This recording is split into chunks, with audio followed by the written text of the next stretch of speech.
ফিলিস্তিন এমন একটি ভূমি যেটা শুধুমাত্র রাজনৈতিক এবং ভৌগোলিকভাবে গুরুত্বপূর্ণ নয়, বরং এটি ঈমান, আকীদা, ইতিহাস, আত্মমর্যাদা এবং মুসলিম উম্মার ঐক্যের প্রতীক। ঠিক কিনা? এটা হচ্ছে পৃথিবীতে মুসলমানদের তৃতীয় প্রাচীন ঐতিহাসিক পবিত্র ভূমি, পবিত্র স্থান, ইবাদতের জায়গা আল আকসা, মসজিদে আকসা, যার পবিত্র আঙ্গিনায় শিশুরা খেলতো, এখানে মায়েরা হাসতো, আর পুরুষরা প্রাণ উজাড় করে ইবাদত বন্দেগী করত। আকাশে নিরাপত্তার সাথে বাচ্চারা বাইতুল মুকাদ্দাসের আকাশে ঘুড়ি উড়াতো। কিন্তু আজ সেই গাজা পৃথিবীর একটি ধ্বংসস্তূপ এবং পৃথিবীর বিধ্বস্ত একটি এলাকায় পরিণত হয়েছে। এর বাসিন্দারা অমানবিক নির্যাতন, অবরোধ এবং গণহত্যার শিকার হচ্ছে প্রতিনিয়ত। গাজার প্রতিটি রাস্তা এখন কবরস্থান, প্রতিটি ভবন তার ইট মানবতার জন্য কাঁদছে।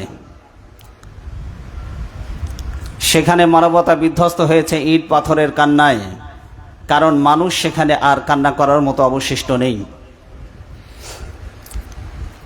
রক্তমাখা হচ্ছে শহরের ইট পাথর, ধ্বংস হচ্ছে ঘরবাড়ি, কেঁদে উঠেছে প্রতিটি নারী শিশু সহ পবিত্র বরকতময় জনপদের জনগণ। গাজায় ধ্বংস করার মতো এখন আর কোনো স্থাপনা সেখানে বাকি নেই। বিশ্ববাসী অপলক নেত্রে নীরব নিস্তব্ধ হয়ে তারা তাকিয়ে দেখল। কি দেখল? গাজায় বোমা বর্ষণের ফলে কিভাবে স্থাপনাগুলি একের পর এক ধ্বংস করে দেওয়া হলো। এক সময় বোমার আঘাতে বিল্ডিংয়ের ইট পাথরগুলি বোমার আঘাতে আকাশে উঠত। এখন যেহেতু বিল্ডিংয়ের অস্তিত্ব নেই, স্থাপনার অস্তিত্ব নেই, স্কুল ধ্বংস করা হয়েছে, কলেজ ধ্বংস করা হয়েছে, বিশ্ববিদ্যালয় ধ্বংস করা হয়েছে, মাদ্রাসা ধ্বংস করা হয়েছে, মসজিদ ধ্বংস করা হয়েছে, ঘর বাড়ি ধ্বংস করা হয়েছে। যেহেতু ইট পাথর এগুলি আর ধ্বংস করার মতো কিছু নেই, তাই বোমার আঘাতে এখন মানুষের ক্ষত বিক্ষত দেহ বোমার আঘাতে আকাশে উড়ে বেড়াচ্ছে। কথা বলেন ঠিক কিনা? আর এই ধ্বংসলীলা সংগঠিত হচ্ছে 200 কোটি মুসলিম সহ 800 কোটি মানুষের চোখের সামনে। এটা কোনো অন্ধকারে এই হত্যাযজ্ঞ সংগঠিত হচ্ছে না, কোনো পাহাড়ের আড়ালে আবডালে নয়, অথবা পৃথিবীর বাইরে অন্য কোনো গ্রহে এই হত্যাযজ্ঞ সংগঠিত হচ্ছে না। এই হত্যাযজ্ঞ সংগঠিত হচ্ছে 200 কোটি মুসলিম সহ 800 কোটি মানুষের চোখের সামনে। সবাই তাকিয়ে দেখছে। গাজাবাসীর সাহায্যের জন্য, এগিয়ে আসার জন্য আজকে আর কোনো মুসলিম অমুসলিম কোনো রাষ্ট্র পৃথিবীর মানচিত্রে নেই। এত ধ্বংসলীলার পরেও বর্বর মানবতা বিরোধী সন্ত্রাসী রাষ্ট্র ইহুদি রাষ্ট্র ইসরায়েল গোটা ফিলিস্তিনটাকে তারা উন্মুক্ত এক কারাগারে পরিণত করেছে। ফিলিস্তিনে প্রবেশের যতগুলি প্রবেশদ্বার রয়েছে সমস্ত প্রবেশদ্বারগুলি তারা অবরুদ্ধ করে রেখেছে। পৃথিবীর কোনো জায়গা থেকে তারা কোনো রকমের মানবিক সাহায্য, কোনো রকমের খাবার, কোনো পানীয়, কোনো রসদ, কোনো কিছু তারা ফিলিস্তিনের ভূখণ্ডে তারা প্রবেশ করতে দিচ্ছে না। তাহলে বোঝা যাচ্ছে পৃথিবীর এক কঠিন সংকটময় পরিস্থিতির মুখোমুখি হয়েছে গাজাবাসী। আমরা দোয়া করি, আল্লাহ তুমি তাদের উপরে রহমত নাজিল করো, তোমার করুণার বারিধারা তাদের উপরে বর্ষণ করো, নিরাপত্তার চাদরে আমার ফিলিস্তিনি ভাইদেরকে তুমি আবৃত করো। প্রতিনিয়ত বোমা, বিমান হামলা, ট্যাঙ্কের গর্জন, ঘুমহীন রাত, বর্বর ইহুদিদের এই গণহত্যা এখন নিত্য নৈমিত্তিক ব্যাপারে পরিণত হয়েছে, তাদের অভ্যাসে পরিণত হয়েছে। এখন তারা ফিলিস্তিনিদের হত্যা করা এটা বাচ্চাদের খেলনা নিয়ে খেলনা করার মতো একটা রঙ্গলীলায় পরিণত হয়েছে, একটা বিনোদনের মাধ্যমে পরিণত হয়েছে।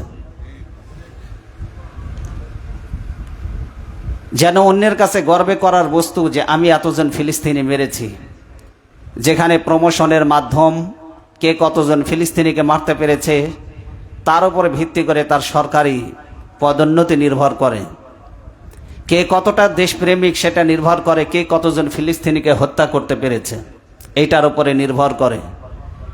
মানবতা নীরবে নির্ভীকতে চোখের পানি ফেলছে। 2023 সাল থেকে নিয়ে এখন পর্যন্ত প্রায় লক্ষাধিক নারী আর শিশু, 1 লক্ষ নারী শিশুকে তারা হত্যা করেছে। কিন্তু সঠিক পরিসংখ্যান এর থেকেও বেশি, 2 লক্ষের অধিক 2023 সাল থেকে 24 পার হয়ে 25-এ পড়েছে। এই 1 থেকে 1.5 বছরের ব্যবধানে প্রায় 2 লক্ষাধিক নারী শিশুকে তারা হত্যা করেছে। 2 লক্ষ। সেখান থেকে স্কুল, কলেজ, হাসপাতাল, মসজিদ কোনো কিছুই তারা বাদ দেয়নি, সবগুলিকে তারা ধ্বংস স্তূপে পরিণত করেছে। এটি একটি উন্মুক্ত কারাগার এবং উন্মুক্ত একটা শ্মশান, কবরস্থানে পরিণত করেছে। প্রতিটি জনপদই এখন কবরস্থান, তাদের গোটা গাজায় এখন কবরস্থান, নির্দিষ্ট কোনো কবরস্থান নেই। এবং শুধু কবরস্থান নয়, প্রতিটি কবরই এক একটা গণকবর। একটি কবর খুঁড়লে হয়তো 20 জন, 25 জন, 50 জনের লাশ এবং তাদের ক্ষত বিক্ষত দেহ, নয়তোবা বনি আদমের রক্ত মাংস মাটির সাথে মিশে গিয়ে অসংখ্য মানুষের হাড় গোড় সবগুলি মাটির সাথে খেলা করছে। এই হলো বর্তমান গাজার পরিস্থিতি। এই ফিলিস্তিন পৃথিবীর বরকতময় জায়গাগুলির মধ্যে একটি। ফিলিস্তিন একটি স্বীকৃত পবিত্র ভূমি। ফিলিস্তিন কি বলুন তো? পবিত্র ভূমি। আল্লাহ এটাকে পবিত্র বরকতময় বলেছেন। আল্লাহ সুবহানাহু ওয়া তাআলা পবিত্র কোরআনে বলেন, ইয়া কওমি উদখুলুল আরদাল মুকাদ্দাসাতাল্লাতী কাতাবাল্লাহু লাকুম ওয়া লা তারতাদ্দু আলা আদবারিকুম ফাতানকালিবু খাসিরিন। আল্লাহ বলছেন, হে সম্প্রদায়, বনি ইসরাইলের লোকদেরকে আল্লাহ বলেছিলেন, উদখুলুল আরদাল মুকাদ্দাস, পবিত্র ভূমিতে তোমরা প্রবেশ করো। কাতাবাল্লাহু লাকুম, আল্লাহ তোমাদের জন্য নির্দিষ্ট করে দিয়েছেন। কে নির্দিষ্ট করে দিয়েছেন? সেখানে তোমরা প্রবেশ করো, আল্লাহ এটা তোমাদের জন্য নির্ধারিত করে দিয়েছেন। ওই পবিত্র ভূমিতে প্রবেশ করো। ওয়ালা তারতাদ্দু আলা আদবারিকুম, আর তোমরা পিছন ফিরে পালিয়ে যেও না। আমালিকা একটা সম্প্রদায় সেখানে বসবাস করত। সেই সম্প্রদায়ের বিরুদ্ধে যুদ্ধের জন্য, জিহাদের জন্য আল্লাহ আদেশ করেছিলেন বনি ইসরাইল জাতিকে, তোমরা ওই পবিত্র ভূমিতে প্রবেশ করো। তাহলে বর্তমান ফিলিস্তিন বাইতুল মুকাদ্দাস, এটাকে আল্লাহ বলেছেন পবিত্র ভূমি। কি বলেছেন? এটা পবিত্র ভূমি। আর তোমরা জিহাদের ময়দান থেকে পিছন ফিরে পালিয়ে যেও না। কার কথা? আল্লাহর কথা। 2 নম্বর, নবী রসুলদের স্মৃতি স্মারক এই পবিত্র ভূমি। বর্তমান ফিলিস্তিন, জেরুজালেম, এটা হলো নবী রসুলদের স্মৃতির স্মারক। নবী রসুলদের কি বলুন? স্মৃতি স্মারক। কেন? আল্লাহ অসংখ্য নবী রসুল পৃথিবীর বিভিন্ন জায়গায় প্রেরণ করেছেন। অসংখ্য নবী রসুল পৃথিবীর অন্যান্য জায়গায় জন্মগ্রহণ করলেও পরবর্তীতে আল্লাহর আদেশে তারা এই মসজিদে আকসার এই জনপদের মধ্যে আল্লাহ তাদেরকে হিজরত করতে আদেশ করেছেন। জন্ম অন্য জায়গায় হলেও হিজরতের আদেশ করেছেন যে বাইতুল মুকাদ্দাসে হিজরত করে ওখানে চলে যাও। এই হিসাবে এই অঞ্চলটি নবী রসুলদের স্মৃতির স্মারক। নবী রসুলদের কি বলুন? স্মৃতির স্মারক। 3 নম্বর হচ্ছে, এই ভূমি বরকত লাভের মাধ্যম। আল্লাহ পুরো অঞ্চলটাকে, বৃহত্তর সিরিয়া, বর্তমান যে সিরিয়া রয়েছে এটাকে বলা হয় ফিলিস্তিন, জর্ডান এবং সিরিয়া, এটা এই পুরো বেল্টটাকে বলা হয় বৃহত্তর সিরিয়া বা আরদে শাম। আল্লাহ এই পুরো অঞ্চলটাকে বলেছেন বরকতময় ভূমি। দেখুন আল্লাহ বলছেন, সুবহানাল্লাযী আসরা বিআবদিহি লাইলাম মিনাল মাসজিদিল হারাম ইলাল মাসজিদিল আকসা আল্লাযী বারাকনা হাওলাহু। আল্লাহ বলছেন মুহাম্মদ সাল্লাল্লাহু আলাইহি সাল্লামকে রাতের একটি অংশে তিনি তার বান্দাকে, আল্লাহ বরকতময় সেই মহান সত্তা তার বান্দাকে রাতের একটি অংশে তিনি ভ্রমণ করিয়েছেন কোথায় ভ্রমণ করিয়েছেন? মসজিদে আকসা, মসজিদুল হারাম থেকে মসজিদে আকসা পর্যন্ত। আল্লাহ বলছেন আল্লাযী বারাকনা হাওলাহু, এই মসজিদে আকসার চতুর্মাস, এর চতুর্পাশ, এর পুরো অঞ্চলটাকে আল্লাহ বলছেন আমি করেছি বরকতময়। সুবহানাল্লাহ বলেন। পবিত্র এই ভূমি বাইতুল মুকাদ্দাসের চতুর্পাশকে আমি কি করেছি? বরকতময় করেছি। লিনুরিয়াহু মিন আয়াতিনা, আমি আমার নিদর্শন আমার বান্দাকে দেখাবো বলেই আমি বরকতময় করেছি। তাহলে এটা হলো বরকত লাভের মাধ্যম। এবং সব নবী রাসূলদের হিজরতের স্থান হলো বাইতুল মুকাদ্দাস। ওয়ানাজ্জাইনাহু ওয়া লূতান ইলাল আরদিল্লাতী বারাকনা ফিহা লিল আলামিন। আল্লাহ কোরআনে বলছেন আমি ইব্রাহিম এবং লূতকে উদ্ধার করে আমি তাদেরকে কি করেছি? আমি তাদেরকে পবিত্র বরকতময় ভূমিতে তাদেরকে প্রেরণ করেছি। আর বারাকনা হাওলা ফিহা লিল আলামিন, বিশ্ববাসীর জন্য আমি এই জায়গাটাকে করেছি বরকতময়। মানে গোটা পৃথিবীর সব মুসলিমদের জন্য, সকল মানুষের জন্য এই জায়গাটা কি বলুন? এটা হলো বরকতময়। আল্লাযী বারাকনা ফিহা লিল আলামিন, সমগ্র বিশ্ববাসীর জন্য আমি সেখানে বরকত রেখেছি।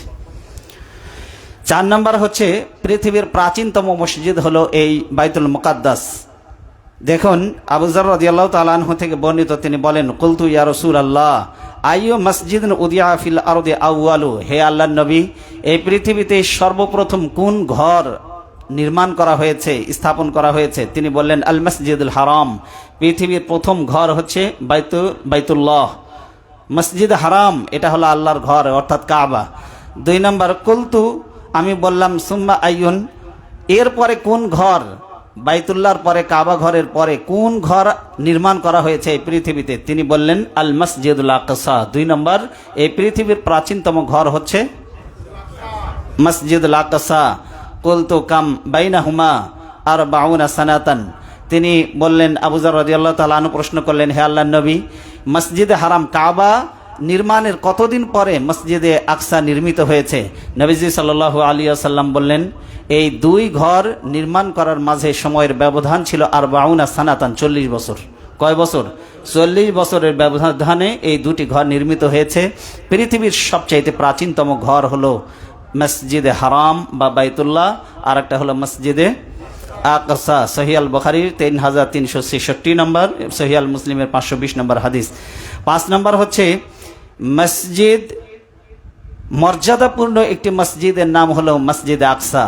মর্যাদাপূর্ণ মসজিদ কেন? নবীজি সাল্লাল্লাহু আলাইহি ওয়াসাল্লাম বলেছেন 3টি জায়গা ভ্রমণের উদ্দেশ্যে যাওয়া জায়েজ আছে। কয়টি জায়গায়? 3টি জায়গায়। নবীজি সাল্লাল্লাহু আলাইহি ওয়াসাল্লাম বলছেন লা তাশুদ্দুর রিহালু ইল্লা ইলা সালাসাতি মাসাজিদা, 3টি জায়গায় নামাজ আদায়ের উদ্দেশ্যে, ভ্রমণের উদ্দেশ্যে ভ্রমণ করা জায়েজ আছে। 3টি মসজিদের উদ্দেশ্যে সফর করা উচিত। কয়টা মসজিদ? 3টা মসজিদের জন্য সফর করা উচিত। তাছাড়া পৃথিবীর সকল মসজিদের কোনো শ্রেষ্ঠত্ব নাই, এক মসজিদের উপর আর এক মসজিদের কোনো গুরুত্ব নাই। আপনি এখানে নামাজ পড়লেও যে সওয়াব পাবেন, বাইতুল মুকাররমে নামাজ পড়লেও সে একই সওয়াব পাবেন। কোনো মসজিদের উপরে কোনো মসজিদের প্রাধান্য মর্যাদা নাই, কিন্তু 3টা মসজিদের মর্যাদা রয়েছে আল্লাহর কাছে। কয়টা মসজিদের? 3টা মসজিদে নামাজ আদায় করলে এটা সওয়াব অনেক বেশি। 1 নম্বর মসজিদে হারাম, 2 নম্বর হলে মসজিদে নববী, আর 3 নম্বর হচ্ছে মসজিদে আকসা। সুবহানাল্লাহ বলেন। মসজিদে আকসা, মসজিদে হারামে 1 লক্ষ নামাজের সওয়াব পাওয়া যায় 1 রাকাতে। আর যদি আপনি মসজিদে হারামে পড়েন তাহলে 1000 নামাজের সওয়াব পাওয়া যায় 1 ওয়াক্ত নামাজ পড়লে। আর যদি মসজিদে আকসায় পড়েন তাহলে 500 নামাজের সওয়াব পাওয়া যাবে যদি 1 ওয়াক্ত নামাজ আপনি সেখানে পড়েন। এটা হলো মর্যাদার দিক থেকে এই 2টি মসজিদকে আল্লাহ প্রাধান্য দিয়েছেন। এই জন্য নবী সাল্লাল্লাহু আলাইহি ওয়াসাল্লাম বলেছেন 3টি মসজিদ ছাড়া সফরের উদ্দেশ্যে অন্য কোনো মসজিদ ভ্রমণ করা উচিত নয়। 6 নম্বর হলো মসজিদের আকসা, এটা হলো মসজিদুল আকসা, এটা হলো মুসলিমদের প্রথম কেবলা। প্রথম কেবলা আমাদের বর্তমান যে কেবলা, এই কেবলার নাম কি? মসজিদুল হারাম বা বাইতুল্লাহ, আল্লাহর ঘর, এটা হলো আমাদের কেবলা। কিন্তু এই কেবলার আগেই আমাদের প্রথম কেবলা ছিল মসজিদ আকসা। বর্তমান জেরুজালেমে যেটা অবস্থিত, এটা ছিল মুসলিম উম্মার প্রথম কেবলা। দেখুন এ প্রসঙ্গে একটি হাদিস এসেছে, কানা রাসূলুল্লাহ সাল্লাল্লাহু আলাইহি ওয়াসাল্লাম ইউসাল্লি ওয়া হুয়া মক্কাতা নাহওয়া বাইতুল মুকাদ্দাস। নবীজি সাল্লাল্লাহু আলাইহি ওয়াসাল্লাম যখন মক্কায় অবস্থান করছিলেন তখন তিনি মসজিদে আকসাকে সামনে রেখে, অর্থাৎ মসজিদে হারামকে সামনে রেখে মসজিদে আকসার দিকে মুখ করে তিনি নামাজ পড়তেন। তার মানে দুটোকেই সামনে রাখতেন, মসজিদুল হারামকে সামনে রেখে মুখ করতেন কোন দিকে? মসজিদে আকসার দিকে তিনি মুখ করে নামাজ আদায় করতেন। ওয়াল কাবাতু বাইনা ইয়াদাইহি ওয়া বাদা মা হাজারা ইলাল মদিনাতি 16 সুম্মা সরাফা ইলাল কাবা। তিনি মদিনায় হিজরত করে যাওয়ার পরেও 16 মাস পর্যন্ত বাইতুল মুকাদ্দাসের দিকে মুখ করে নামাজ আদায় করেন। এরপরে আল্লাহ ওহির মাধ্যমে মসজিদ হারামের দিকে তিনি তার কিবলাটাকে পরিবর্তন করে দেন। কোন দিকে? মসজিদুল হারাম। কিন্তু 16 মাস পর্যন্ত হিজরত করে যাওয়ার পরেও কোন দিকে ফিরে নামাজ পড়েছেন? মসজিদুল আকসার দিকে মুখ ফিরিয়ে তিনি নামাজ পড়েছেন। মুসনাদ আল আহমদ 2991 নম্বর হাদিস, 1967 নম্বর হাদিস। আর 7 নম্বর কারণ হলো যে ইসরা বা মেরাজের স্মৃতি বিজড়িত মসজিদ হলো মসজিদ আকসা। তিনি প্রথম যেখানে মসজিদ হারাম থেকে যাত্রা শুরু করেছিলেন এবং যেখানে গিয়ে তিনি স্টেশন ব্রেক করেন, মানে যেখানে গিয়ে তিনি বিশ্রাম নিয়েছিলেন, নামাজ আদায় করেছিলেন, সকল নবীদের ইমামতি করেছিলেন, সেই জায়গাটার নাম কি বলেন? একটু কথা বলেন। মসজিদে আকসা। এই মসজিদ আকসায় গিয়ে তিনি কি করেছিলেন? দেখুন লম্বা একটি হাদিসের শেষ অংশে বলা হয়েছে, অকদ রাআইতুনি ফি জামাআতিন মিনাল আম্বিয়া। আমি নিজেকে, রাসূল সাল্লাল্লাহু আলাইহি ওয়াসাল্লাম বলছেন, আমি নবীদের জামাতের মধ্যে আমি নিজেকে দেখতে পেলাম। ফাইজা মূসা কাইমুন ইউসাল্লি। আমি দেখলাম মূসা আলাইহিস সালাম তিনি মসজিদে আকসায় দাঁড়িয়ে নামাজ আদায় করছেন। আর আমি দেখলাম ফাইজা রাজুলুন দরবুন জাআদুন কাআন্নাহুম মিন রিজালিশ শানওয়া। তার চুলগুলো ছিল কোঁকড়ানো। তার চুলগুলো কিরকম ছিল? আর তিনি ছিলেন সিপসিপে দীর্ঘ দেহের অধিকারী, সিপসিপে গড়নের এবং দীর্ঘ দেহের অধিকারী। আর চুলগুলো ছিল কোঁকড়ানো, অনেকটা আজদে শানুয়া গোত্রের এক লোকের মতো। তিনি নবীজি সাল্লাল্লাহু আলাইহি ওয়াসাল্লাম মুসা আলাইহিস সালামের দেহের বর্ণনা দিলেন। আজদে শানুয়া গোত্রের লোকের মতো, সিপসিপে গড়ন, লম্বা চওড়া এবং দীর্ঘ দেহের অধিকারী, আর চুলগুলো ছিল কোঁকড়ানো। তিনি আরো বললেন, ওয়াইদা ঈসা ইবনে মারইয়াম। আমি ঈসা ইবনে মারইয়াম তাকেও দেখলাম কাইমুন ইউসাল্লি, তিনি নামাজ আদায় করছেন। আকরাবুন নাস ফিহি শাবাহান উরওয়া ইবনে মাসউদ আস-সাকাফি। তিনি বললেন, আমি হযরতে ঈসা আলাইহিস সালামের দিকে দেখলাম তিনি নামাজ আদায় করছেন। তিনি দেখতে কার মতো? নবীজি সাল্লাল্লাহু আলাইহি ওয়াসাল্লাম বললেন, এখানে উরওয়া ইবনে মাসউদ আস-সাকাফি, তার মতো দেখতে হযরতে ঈসা আলাইহিস সালাম, তার মতো হুবহু অনেকটা। ওয়াইজা ইব্রাহিম আলাইহিস সালাম। আমি যখন ইব্রাহিম আলাইহিস সালামের দিকে যখন তাকিয়ে দেখলাম কাইমুন ইউসাল্লি, তিনিও নামাজ পড়ছিলেন। আর আশবাহুন নাস, তিনি বিহি সাহিবুকুম ইয়ানি নাফসাহু ফাহানাতিস সালাতু ফাআম্মানাহুম। নবীজি সাল্লাল্লাহু আলাইহি ওয়াসাল্লাম বলছেন যে আমি ইব্রাহিম আলাইহিস সালামকে দেখলাম তিনি নামাজ আদায় করছেন। আর ইব্রাহিম আলাইহিস সালাম দেখতে অনেকটা তোমাদের সাথী, মানে আমার মতো দেখতে। তার মানে ইব্রাহিম আলাইহিস সালাম পিতা আর মুহাম্মদ সাল্লাল্লাহু আলাইহি ওয়াসাল্লাম পুত্র। পিতা পুত্রের চেহারার দিক থেকে অপূর্ব মিল। মুহাম্মদ সাল্লাল্লাহু আলাইহি ওয়াসাল্লাম বলেন, আমার চেহারার সাথে মিল রয়েছে কার? ইব্রাহিম আলাইহিস সালামের চেহারার মিল রয়েছে। আর ফাহানাতিস সালাত, নামাজের সময় যখন নিকটবর্তী হলো, তিনি বলছেন ফাআমামতুহুম, আমি নামাজের ইমামতি করলাম। জিবরাইল আমিন আমাকে ধরে সব নবীদের সামনে দিয়ে দিলেন আর সব নবীদের ইমামতি আমি করলাম। তাহলে উনি সব নবীদের ইমাম ছিলেন, ইমামতি করেছেন কোন জায়গায়? মসজিদুল আকসা, বর্তমান যেখানে পবিত্র ভূমি, যেখানে মুসলমানদের রক্ত ঝরছে, ওই জায়গায় মুহাম্মদ রাসূলুল্লাহ সাল্লাল্লাহু আলাইহি ওয়াসাল্লাম কি করেছেন? সকল মানুষের কি করেছেন বলুন? ইমামতি করেছেন। মসজিদ আকসা কেন গুরুত্বপূর্ণ? মসজিদ আকসা, সেখানে নামাজ আদায় করলে 500 রাকাত নামাজের সওয়াব পাওয়া যায়, 1 রাকাত নামাজ আদায় করলে। নবীজি সাল্লাল্লাহু আলাইহি ওয়াসাল্লাম বলছেন, আসসালাতু ফিল মসজিদিল হারাম বিমিয়াতি আলফি সালাতিন। যদি মসজিদে হারামে নামাজ আদায় করে তাহলে 1,00,000 রাকাতের সওয়াব পাওয়া যায়। সালাতুন ফি মসজিদে বিআলফি সালাতিন, কেউ যদি মসজিদে নববীতে নামাজ পড়ে 1000 রাকাত নামাজের সওয়াব পাওয়া যায়। সালাতুন ফি বাইতুল মুকাদ্দাস বি500 সালাতিন, বাইতুল মুকাদ্দাসে নামাজ পড়লে 1 রাকাতে 500 রাকাতের সওয়াব পাওয়া যায়। কয় রাকাত বলেন? 1 রাকাতে 500 রাকাত। এরপরে নবীজি সাল্লাল্লাহু আলাইহি সাল্লাম যে কারণে এটাকে বরকতময় বলেছেন তার 9 নম্বর কারণ শুনুন, জিয়ারতকারীর জন্য বিশেষ দোয়া। জিয়ারতকারীর জন্য কি বলুন? বাইতুল মুকাদ্দাস যারা জিয়ারত করতে যাবে, যারা দেখতে যাবে, নবীজি সাল্লাল্লাহু আলাইহি সাল্লাম তাদের জন্য দোয়া করেছেন। সুলাইমান আলাইহিস সালামের ব্যাপারে নবীজি সাল্লাল্লাহু আলাইহি ওয়াসাল্লাম বললেন যে আমার ভাই সুলাইমান এই মসজিদ নির্মাণ কাজ শেষ করার পরে তিনি 4টা বিষয়ে দোয়া করেছিলেন। কয়টা বিষয়ে? 4টে বিষয়ে দোয়া করেছিলেন। কোন কোন বর্ণনায় এসেছে 3টে বিষয়ে দোয়া করেছিলেন। কি কি সেই 3টা বিষয়ে দোয়া করেছিলেন ভালো করে শুনুন। লাম্মা ফারাগা সুলাইমান ইবনে দাউদ মিন বিনাই বাইতুল মুকাদ্দাস, তিনি যখন বাইতুল মুকাদ্দাস নির্মাণ কাজ সমাপ্ত করলেন, হযরত সুলাইমান আলাইহিস সালাম জিন সম্প্রদায়কে দিয়ে বাইতুল মুকাদ্দাস নির্মাণ করিয়েছিলেন। তিনি সেখানে দোয়া করলেন সাআলাল্লাহ সালাসান, 3টা দোয়া আল্লাহর কাছে করলেন। 1 নম্বরে হলো হুকমান ইসাদিফু হুকমুহু, তিনি বললেন আল্লাহ আমি যেন বিচার করতে গিয়ে তোমার মতো ন্যায় এবং ইনসাফ ভিত্তিক বিচার করতে পারি। সুবহানাল্লাহ বলেন। নবীদের দোয়া কত সুন্দর, বলছে আল্লাহ আমি যেন তোমার মতো ন্যায় বিচারক হতে পারি, তুমি যেমন ইনসাফ ভিত্তিক বিচার করো আমিও যেন ন্যায় এবং ইনসাফ ভিত্তিক বিচার করতে পারি। 2 নম্বরে তিনি দোয়া করলেন, কি দোয়া?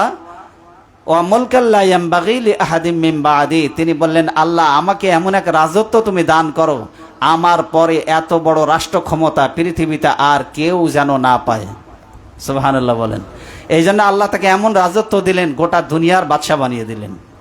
সুলাইমান আলাইহিস সালাম গোটা দুনিয়ার কি ছিলেন? বাদশা, গোটা দুনিয়ার রাজা। কারণ তারপরে এত বড় রাজত্ব আর পৃথিবীতে আল্লাহ কাউকে দেন নাই। 3 নম্বরে তিনি দোয়া করলেন, কি দোয়া করলেন?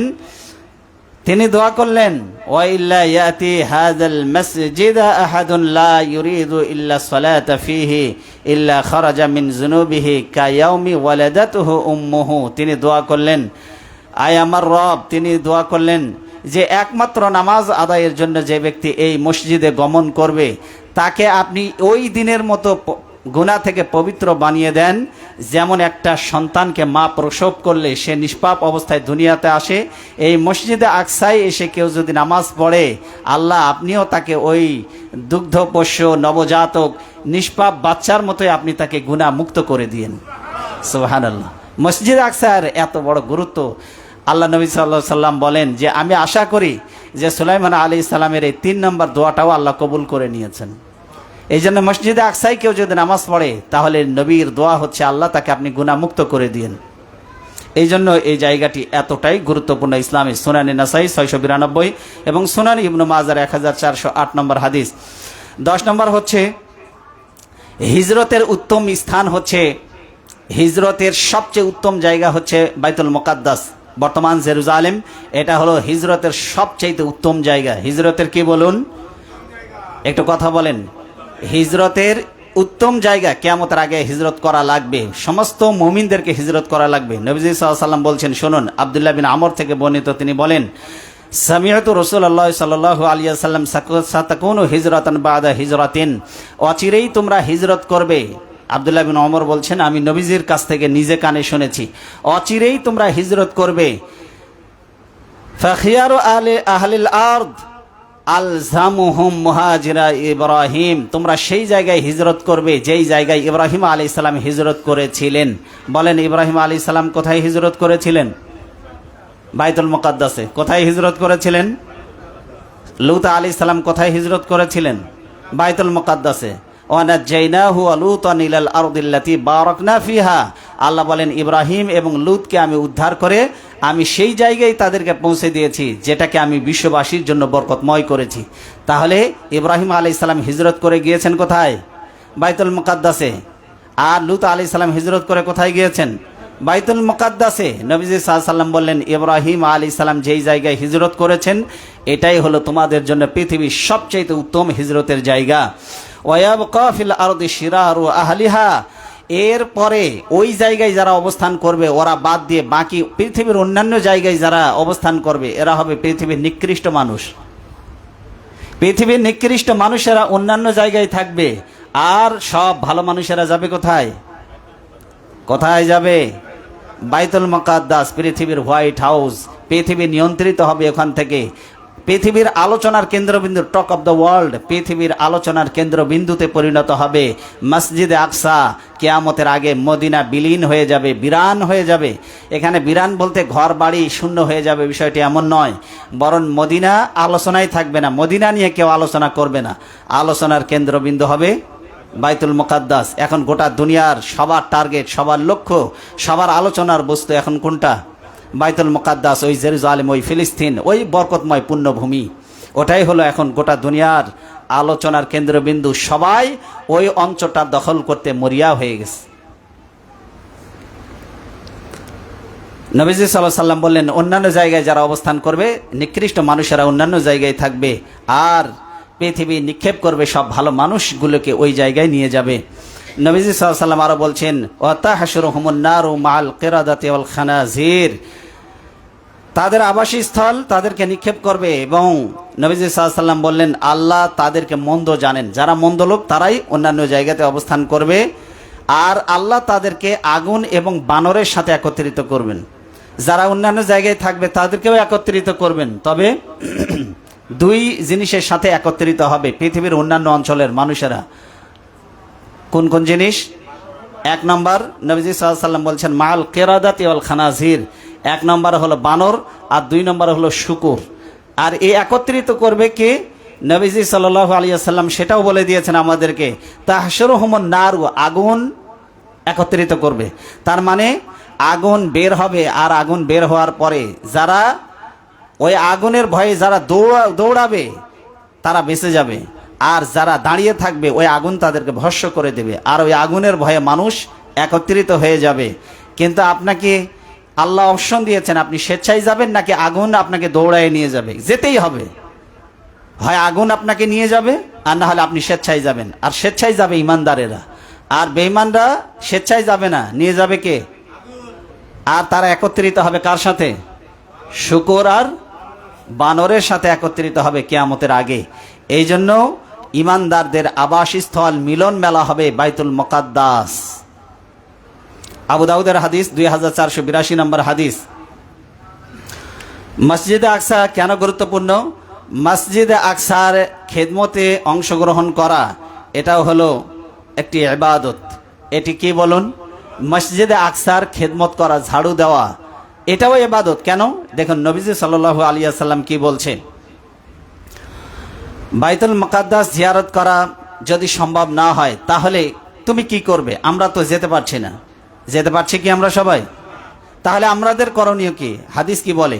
কুলনা ইয়া রাসূলুল্লাহ, মাইমুনা রাদিয়াল্লাহু তাআলা আনহা তিনি বললেন, হে আল্লাহর নবী, ফামাল্লাম ইয়াস্তাতিউ আন ইয়াতাহাম্মালা ইলাইহি, আমাদের কেউ যদি আমরা বাইতুল মুকাদ্দাসে যদি যেতে না পারি, ওই ফিলিস্তিন অনেক দূরে, অনেক দূরে দূরে ইমানদারেরা থাকবে, সবার তো যাওয়া সম্ভব নয়, আমরা যদি যেতে না পারি তাহলে আমরা কি করব? সাহাবায়ে কেরামদের মাইমুনা রাদিয়াল্লাহু তাআলা আনহার এই প্রশ্নের জবাবে নবীজি সাল্লাল্লাহু আলাইহি ওয়াসাল্লাম বললেন, মাল্লাম ইয়াস্তাতিউ আন ইয়াতিহি, কোন ব্যক্তি যদি বাইতুল মুকাদ্দাস, ওই জেরুজালেম, ওই ফিলিস্তিনে যদি যেতে সক্ষম না হয় তাহলে সে কি করবে? আন ইয়াতিহি ফাল ইহুদ ইলাইহি যাইতান, সে যেন কিছু তেল হাদিয়া পাঠিয়ে দেয়, ইসরাহু ফিহি, এই তেল দিয়ে আগুন জ্বালানো হবে, আলোকিত করা হবে। তার মানে তেল পাঠিয়ে দেয়। তেল পাঠানো মানে এখানে অর্থ হচ্ছে সে যেন সাহায্য পাঠায়, ওই অঞ্চল যেই সাহায্যের মাধ্যমে আলোকিত হবে, উপকৃত হবে ওই অঞ্চলের অধিবাসীরা, সেই সাহায্য যেন তারা পৃথিবীর যে প্রান্তে থাকুক তারা যেন সাহায্য পাঠিয়ে দেয়। ফাইন্না মান আহাদা ইলাইহি যাইতান, কোন ব্যক্তি যদি তেল হাদিয়া পাঠিয়ে দেয়, টাকা হাদিয়া পাঠিয়ে দেয় ওই ফিলিস্তিনের জন্য, নবীজি সাল্লাল্লাহু আলাইহি ওয়াসাল্লাম বলছেন, কানা কামান কদ আতাহু, সে যেন নিজে সশরীরে এসে বাইতুল মুকাদ্দাস জিয়ারত করলে যে সওয়াব পেত, ওই হাদিয়া দেওয়ার কারণে আল্লাহ তাকে ওই জিয়ারতকারীর সমপরিমাণ সওয়াব দান করে দিবেন।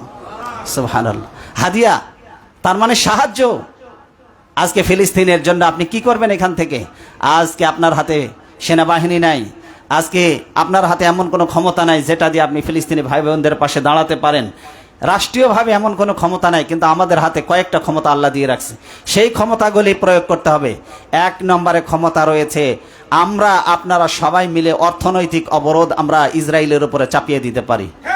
এক নম্বরে কি? অর্থনৈতিক অবরোধ। এক নম্বর অর্থনৈতিক অবরোধ। ইসরায়েলের যত পণ্য আছে সবগুলিকে বয়কট করতে হবে, ওয়াদা করতে হবে। ইসরায়েলের পণ্য জানা কোনগুলি ইহুদি পণ্য, এটা জানা আপনার জন্য এখন ফরজ। নিজ দায়িত্বে জেনে নেবেন ইহুদি পণ্য বর্জন করা ফরজ। এটা হলো এক নম্বর হাতিয়ার।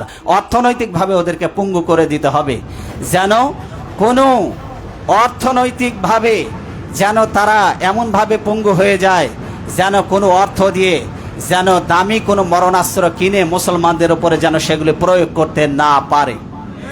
দুই নম্বরে হচ্ছে দোয়া। এমন কোনো দিন যাবে না 5 ওয়াক্ত নামাজের পরে, তাহাজ্জুদের পরে প্রতিনিয়ত আমার ওই ফিলিস্তিনি ভাইদের জন্য হৃদয় কাঁদবে, অন্তর থেকে দোয়া করব। 2 নম্বরে হলো দোয়ার হাতিয়ার। আর 3 নম্বরে হলো অর্থনৈতিক সাহায্য। 3 নম্বরে কি? অর্থনৈতিক সাহায্য। অনেক নির্ভরযোগ্য সোর্স এখন তৈরি হয়ে গেছে যাদের মাধ্যমে এই ফিলিস্তিনি ভাইদের কাছে সাহায্য পৌঁছানো যায়। সেই সমস্ত সোর্সগুলির মাধ্যমে সর্বোচ্চ সাহায্য তাদের জন্য পাঠানো। এই 3টা হলো মৌলিক দায়িত্ব আমাদের এখন। আর অন্যান্য যত মাধ্যম আছে সেগুলি প্রয়োগ করা। নবীজি সাল্লাল্লাহু আলাইহি ওয়াসাল্লাম আমাদেরকে বলে দিয়েছেন, তোমরা যদি আসতে না পারো তাহলে তোমরা সাহায্য পাঠিয়ে দিও, তাহলে ফিলিস্তিনে আসার মতোই সওয়াব আল্লাহ তোমাদেরকে দান করে দিবেন। মুসনাদে আবু ইয়ালা 7088 এবং মুসনাদ আল আহমদের 27626 নম্বর হাদিস। মসজিদে আকসা থেকে ইহরাম বেঁধে উমরা করা এটা একটি গুরুত্বপূর্ণ ইবাদত। উম্মে সালামা রাদিয়াল্লাহু তাআলা আনহা তিনি বলেন, রাসূলুল্লাহ সাল্লাল্লাহু আলাইহি ওয়াসাল্লাম বলেছেন, কি বলেছেন? হাদিস, মান আহাল্লা বিউমরাতিন মিন বাইতুল মুকাদ্দাস গফিরা লাহু। কোনো ব্যক্তি যদি উমরা করার উদ্দেশ্যে বাইতুল মুকাদ্দাস থেকে যদি ইহরাম বাঁধে, নবীজি সাল্লাল্লাহু আলাইহি ওয়াসাল্লাম বলেছেন তার জীবনের সব গুনাহ মাফ করে দেওয়া হয়। আপনি যদি ওখানে যাইতে পারেন, ওখান থেকে যদি ইহরাম বাঁধতে পারেন, তাহলে নবীজি সাল্লাল্লাহু আলাইহি ওয়াসাল্লাম বলেছেন ওখান থেকে ইহরাম বেঁধে উমরা করার কারণে জীবনের সব গুনাহ আল্লাহ তোমাকে ক্ষমা করে দিবেন। এটা বলা হয়েছে সুনান ইবনে মাজার 3001 নম্বর হাদিস। বাইতুল মাকদিসের সান্নিধ্যে বসবাস করার যদি সম্ভব হয়, নবীজি সাল্লাল্লাহু আলাইহি ওয়াসাল্লাম, দেখুন এই হাদিসটি ভালো করে খেয়াল করুন। হযরতে মুসা আলাইহিস সালামের প্রার্থনা ছিল, নবীজি সাল্লাল্লাহু আলাইহি ওয়াসাল্লাম সেই হাদিসটি বর্ণনা করেছেন। মুসা আলাইহিস সালাম দোয়া করেছিলেন। কোন নবী? এটা কথার জবাব দেন। মুসা আলাইহিস সালাম কি দোয়া করেছেন? মুসা আলাইহিস সালামের দোয়াটা শোনেন। তিনি দোয়া করেছিলেন, নবীজি সাল্লাল্লাহু আলাইহি ওয়াসাল্লাম বলছেন, লাইউ শিকান্না আইয়াকুরা রাজুল মিসলা শাতানি ফারাসিহি। অচিরেই এমন এক সময় আসবে। কি সময় আসবে? কোনো ব্যক্তি যদি ঘোড়ার রশি পরিমাণ, কি পরিমাণ বলেন? কি বললাম? ঘোড়ার রশি। ঘোড়ার রশি মানে বোঝেন তো, দড়ি। কোনো ব্যক্তি যদি ঘোড়াকে বাঁধার পরিমাণ, এই রশির সম পরিমাণ দড়ির মতো একটু সামান্য জায়গাও যদি পায়, বাইতুল মুকাদ্দাস, ওই ফিলিস্তিন, ওই সিরিয়া, ওই পুরো ভূখণ্ডের মধ্যে সামান্য টুকরা জায়গা যদি কেউ পায়, তাহলে নবীজি সাল্লাল্লাহু আলাইহি ওয়াসাল্লাম বলেন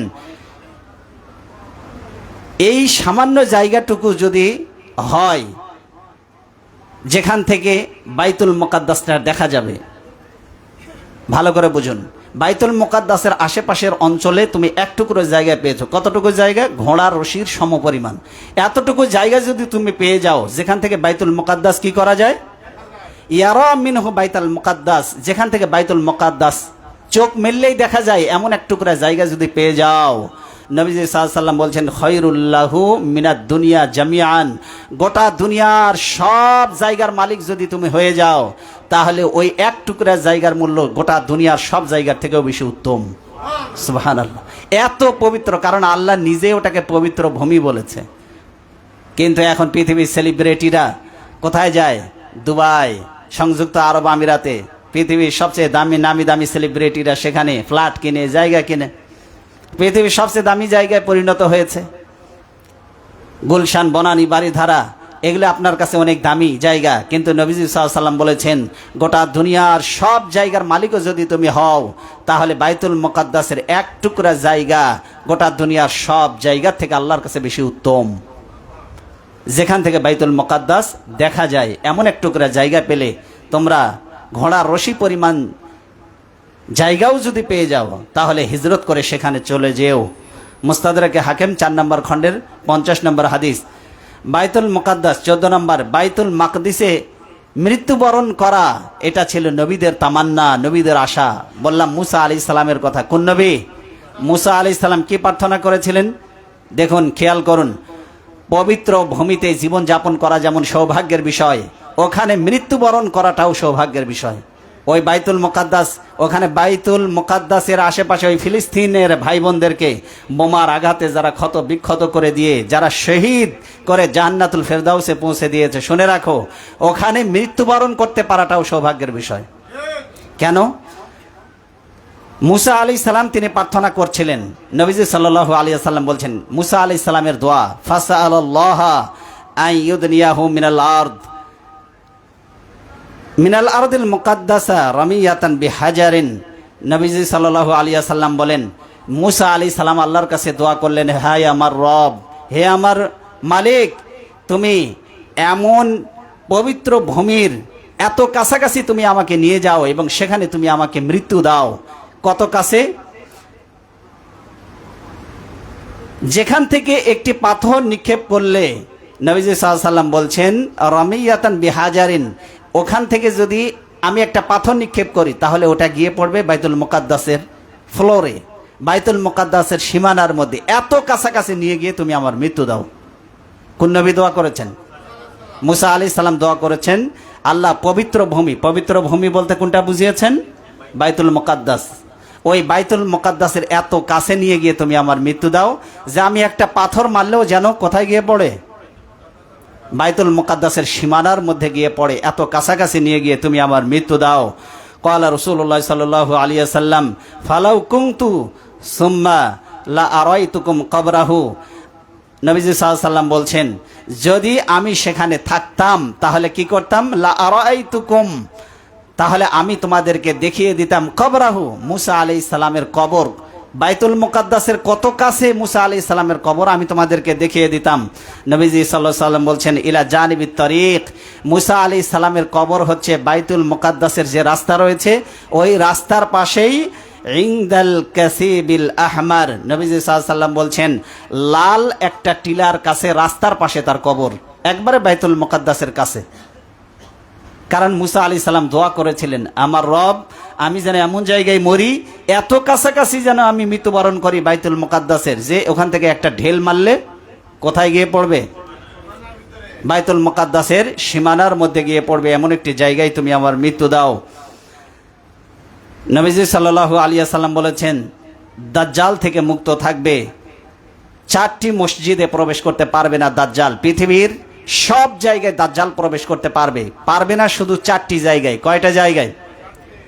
আরে ভাই কথা বলেন না কেন আপনারা?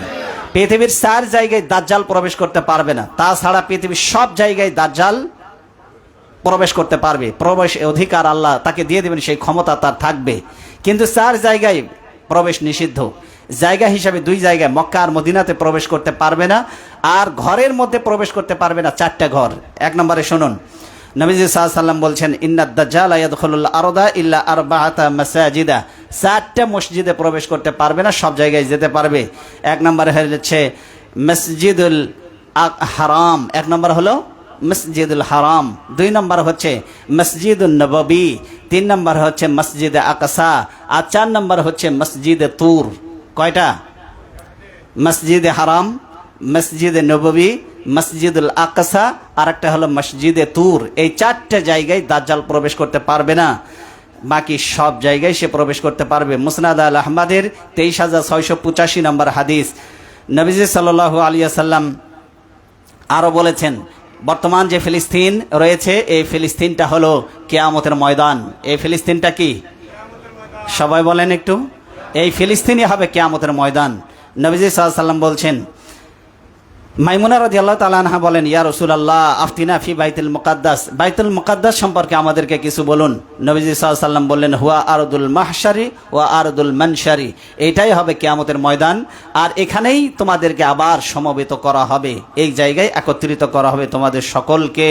ইউতুহু, সুতরাং নবীজি সাল্লাল্লাহু আলাইহি ওয়াসাল্লাম বললেন, তোমরা সেখানে চলে যাও, সেখানে আসো, ফাসাল্লু ফিহি, আর তোমরা সেখানে নামাজ আদায় করো, তোমরা সেখানে চলে যাও। এটা গেল বাইতুল মুকাদ্দাসের ফজিলত। দুটোই সম্প্রদায়ের কাছেই এই জায়গাটা অত্যন্ত গুরুত্বপূর্ণ, ইহুদিদের কাছেও অত্যন্ত গুরুত্বপূর্ণ, মুসলিমদের কাছে অত্যন্ত গুরুত্বপূর্ণ একটি জায়গা। আপনারা জানেন বেলফোর ডিক্লারেশনের মাধ্যমে এই ইহুদি রাষ্ট্র ব্রিটেনের প্রত্যক্ষ সহযোগিতায় সে এই পৃথিবীর ইহুদিদেরকে গোটা দুনিয়া থেকে এক জায়গায় থেকে মানে ছিন্ন ভিন্ন জায়গা থেকে বিভিন্ন অঞ্চল থেকে কুড়িয়ে কুড়িয়ে নিয়ে এসে সে ওই জায়গাটাতে ইহুদিদেরকে বসিয়েছে। ওই জায়গায় ধর্মীয় কিছু সম্প্রদায়ের লোকেরা বসবাস করত, একদম খুবই সামান্য তাদের সংখ্যা ছিল 1930-এর দশকে। কিন্তু এরা 1938 সালে 1930 থেকে 1938 মাত্র 8 বছরের ব্যবধানে যেখানে তাদের সংখ্যা ছিল 5%, সেখান থেকে তাদের সংখ্যা হয়ে দাঁড়ায় 38%-এ গিয়ে। পৃথিবীর সবচেয়ে অসভ্য, পৃথিবীর সবচেয়ে বর্বর এবং পৃথিবীর সবচাইতে বিশ্বাসঘাতক জাতির নাম হলো ইহুদি জাতি। কি জাতি? তারা যখন পোল্যান্ড আক্রমণের পর জার্মানির নাৎসি বাহিনীর হাতে যখন তারা নির্যাতিত হতে লাগলো, যখন বলে ইউরোপে তাদের বেঁচে থাকাটা কঠিন হয়ে গেল, কারণ হিটলার বিশ্বাস করত পৃথিবীর সবচেয়ে বিশ্বাসঘাতক একটি জাতি রয়েছে। কারণ এদের বিশ্বাসঘাতকতা দেখতে দেখতে হিটলার তাদের প্রতি চরমভাবে বিক্ষুব্ধ হয়ে যায়। হিটলার ছিল সেনাবাহিনীর একজন সামান্য সোলজার, সেখান থেকে সে পণ করে কোনোদিন যদি আমি জার্মানির ক্ষমতা হাতে পাই তাহলে এই ইহুদি জাতিকে আমি নিশ্চিহ্ন করে দেব। কারণ তাদের বিশ্বাসঘাতকতা তাকে ইহুদিদের প্রতি বিষিয়ে তুলেছিল। শেষ পর্যন্ত আল্লাহ তাকে সফল করেন। জার্মানির যখন ক্ষমতা তিনি গ্রহণ করেন, তিনি সমানে ইহুদিদেরকে হত্যা করতে থাকেন। 60 লক্ষ ইহুদি হত্যার পর তিনি এক ভাষণে বলেছিলেন, আমি 60 লক্ষ ইহুদি কেন হত্যা করেছি এটার জবাব দেবে আমি 20 লক্ষ ইহুদি বাঁচিয়ে রেখেছি, তারাই জবাব দেবে কেন আমি এদেরকে হত্যা করেছি। আজ হিটলারের ওই কথা মনে পড়ছে। হিটলার যদি ওই 20 লক্ষ ইহুদিকে সেই দিন যদি পৃথিবী থেকে বিদায় করে দিত তাহলে কোটি কোটি মানবতা আজকে বেঁচে যেত, ঠিক কিনা? কিন্তু তারা সংগঠিত, ইহুদিদের মধ্যে কোনো মতানৈক্য নাই। আপনারা বলেন জর্ডান, মিশর, ফিলিস্তিন, তারপরে আপনার রয়েছে কুয়েত, কাতার, বাহরাইন, ওমান, এতগুলি মধ্যপ্রাচ্যের দেশের মধ্যে মাঝখানে মাত্র একটা সামান্য বিস্ফোড়া, অথচ মুসলমানদের সংখ্যা 200 কোটি, টোটাল জনগোষ্ঠী হচ্ছে আপনার 800 কোটির প্লাস, আর মুসলমানদের সংখ্যা হলো 200 কোটি প্লাস। আর ইহুদিদের সংখ্যা বর্তমান পৃথিবীতে 1 কোটি, 200 ভাগের 1 ভাগ। অথচ মুসলমানদের চোখের সামনে মুসলমানদেরকে এমনভাবে হত্যা করছে গোটা দুনিয়ার সব বিশ্বাসঘাতক মুসলিমেরা নীরব, ইমানদার নেই। নবীজি সাল্লাল্লাহু আলাইহি ওয়াসাল্লাম এই কথাটা বহু আগে বলেছেন, ইমানদারদের অবস্থা, তোমাদের ইমান মুসলিমদের অবস্থা হবে ভাসমান আবর্জনার মতো। কিসের মতো? একটু কথা বলেন। আমাদেরকে নবীজি সাল্লাল্লাহু আলাইহি ওয়াসাল্লাম বলেছেন আবর্জনা। কি বলেছেন? ভাসমান আবর্জনা। আমরা আসলে এই পৃথিবীতে নামে মুসলমান, কিন্তু আল্লাহর কাছে আমরা আবর্জনা। আর আপনারা জানেন আবর্জনা ফেলে দিতে মানুষের কোনো দয়া ময়া হয় না। পৃথিবীতে এত মুসলমানদেরকে মারা হচ্ছে, আল্লাহর পক্ষ থেকে কেন সাহায্য আসে না? আসলে আমরা আবর্জনার মতোই হয়ে গেছি। সাহাবাই কেরাম জিজ্ঞাসা করলেন, হে আল্লাহর নবী, মুসলমানদের সংখ্যা কি কম হবে? নবীজি সাল্লাল্লাহু আলাইহি ওয়াসাল্লাম বললেন, মুসলমানদের সংখ্যা হবে কাসীর, অনেক। 200 কোটি কি কম নাকি? বলেন 200 কোটি কি কম? কিন্তু মুসলমানদের সংখ্যা অনেক হবে। নবীজি সাল্লাল্লাহু আলাইহি ওয়াসাল্লাম বললেন, কেন তোমরা লড়াই করে জিততে পারবে না? 2টা কারণে। 1 নম্বর শুনে রাখো, 1 নম্বর হুব্বুদ দুনিয়া ওয়া কারাহিয়াতুল মাউত। তোমরা দুনিয়াকে বেশি ভালোবাসবে আর মৃত্যুকে অপছন্দ করবে, জিহাদকে অপছন্দ করবে। আজ জিহাদের কথা বললে ইহুদি খ্রিস্টানদের বোমা ফেলা লাগে না, তার আগে মুসলমান নামধারী কিছু কুলাঙ্গার তারাই জিহাদের কথা বললে সন্ত্রাসী তকমা লাগায়, আলবদর তকমা লাগায়, তারপরে ফান্ডামেন্টালিস্ট, রক্ষণশীল, উগ্র, এইরকম সমস্ত অপবাদ দিয়ে দমন করে ইহুদি খ্রিস্টানদের আগে মুসলমানরাই আমাদের বিরুদ্ধে ঝাঁপায় পড়ে। জিহাদকে অপছন্দ করেছো, আল্লাহ বলছে গোটা দুনিয়ার যত লাঞ্ছনা আর গজব আছে সব তোদের উপরে চাপাই দেব, গোটা দুনিয়ার লাঞ্ছনা চাপাই দেব।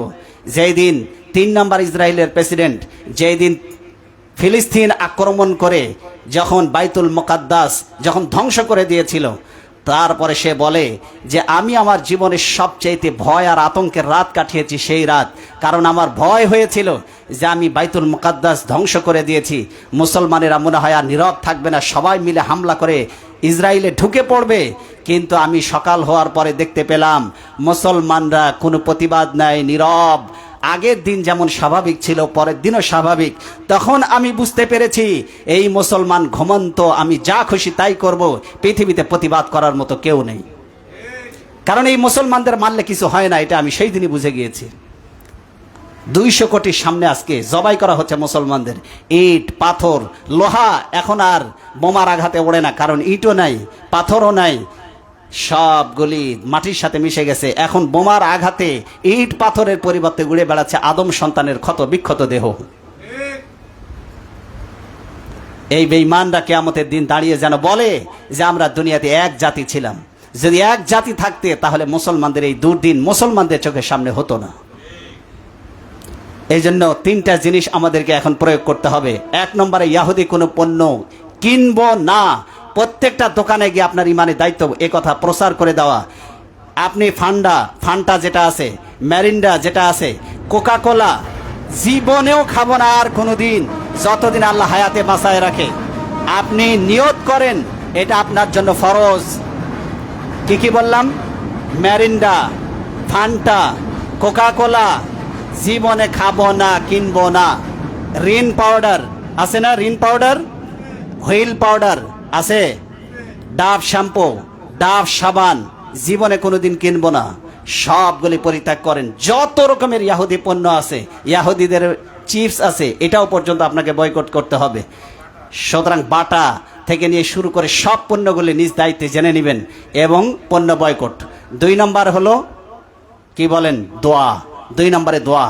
আর বিভিন্ন সোর্সের মাধ্যমে টাকা পাঠানোর বিশ্বস্ত যত সূত্র আছে, আপনাদের কাছে যদি সাহায্যের আবেদন আসে তাহলে প্রাণ উজাড় করে ফিলিস্তিনি ভাইদের জন্য দোয়া করবেন। এই 3টা কাজ এখন। 1 নম্বরে কি বলেছি? পণ্য বয়কট। সবাই বলেন 1 নম্বরে, জীবনে আর কিনবো না, জীবনে না, কোনোদিন না, যতদিন বেঁচে থাকবো। এটা আপনার ইমানি দায়িত্ব। আল্লাহ আপনাকে বলবে না তুই ফিলিস্তিন যায় 1 লক্ষ বাহিনী নিয়ে যায় কেন যুদ্ধ করিস নাই। আল্লাহ বলবে তোর যে ক্ষমতা ছিল তুই সেটা প্রয়োগ করিসনি কেন। এই জন্য আপনার যে ক্ষমতা সাধ্যের মধ্যে আছে সেটাই দিয়ে আমরা প্রতিবাদ করব। রাজি আছি তো ইনশাআল্লাহ? কোনো পণ্য আর 2 দিন পরে এই মুসলমানের অবস্থা 2 দিন পরে আবার স্বাভাবিক হয়ে যায়। আবার হুইল পাউডার, আবার হুইল সাবান, আবার বাটা জুতা, আবার রিন পাউডার, আবার ওই পেপসি, আবার ওই কোকা কোলা, আবার ওই ম্যারিন্ডা, আবার ওই ফান্টা, আবার স্বাভাবিক হয়ে যাবে। নিয়ত করে নেন। শুকুরের গোশত যেমন খান না, ওটা যেমন হারাম। ইসরায়েলি কোনো পণ্য কিনবেন না, দোকানদার হলে দোকানেও রাখবেন না। এটা আপনার ইমানি দায়িত্ব। আল্লাহর আদালতে আসামি হতে হবে আপনাকে। 2 নম্বরে, প্রতিদিন আমার ভাইদের জন্য দোয়া করব। আর আপনার মন ব্যথিত হবে, পাগলের মতো হয়ে যাওয়ার কথা আপনার আমার। এটা হলো আমাদের ইমানের বহিঃপ্রকাশ। আর 3 নম্বরে কি করব? আমরা তাদের জন্য আর্থিক সহায়তা পাঠাবো। রাজি আছি তো ইনশাআল্লাহ? আল্লাহ তৌফিক দান করুন। হাযা মা ইনদাল ইলমু ইনদাল্লাহ আলাইহি তাওয়াক্কালতু ওয়া ইলাইহি উনীব।